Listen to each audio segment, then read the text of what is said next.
At exactly 4:17 a.m., the knock came, not loud, not desperate, just 3 slow taps on the wooden door. Daniel sat up in bed, his heart racing. Nobody visited at that hour, not in this part of town, not ever. His wife stirred beside him.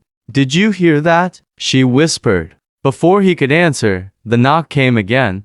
Daniel slipped on his slippers and walked to the door, every step heavy with fear. When he opened it, there was no one, just the cold morning air and a folded piece of paper on the doorstep. He picked it up, confused, and closed the door. Inside the paper were only 4 words. "Don't take the bus."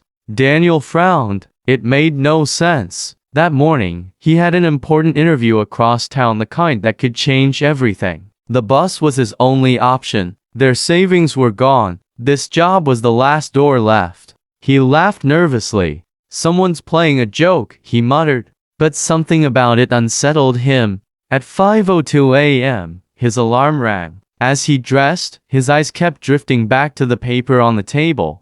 "Don't take the bus." His wife noticed his silence. "What's wrong?" He showed her the note. She studied it, then said quietly, "Daniel, what if we listen?" He shook his head. Listen to what? Fear? Coincidence? Yet as the minutes passed, a strange heaviness settled in his chest. It wasn't panic. It wasn't logic. It was a deep, stubborn unease. At 6:10 a.m., Daniel stood at the bus stop. The bus arrived late, coughing black smoke as it pulled in. People rushed to board. He stepped forward, then stopped. The note flashed in his mind.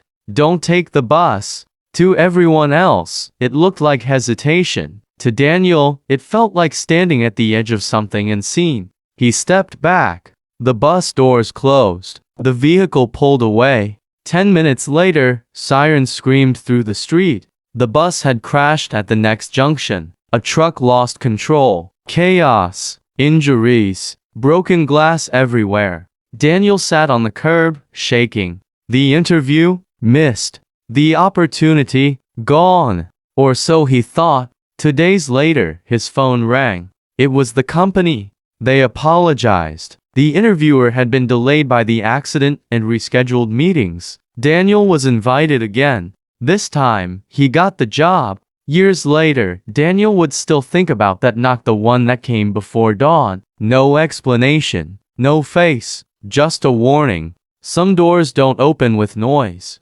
Some guidance doesn't shout. And sometimes, the smallest pause is the reason you're still alive. If this story touched your heart, don't forget to like, share, and subscribe. God bless you.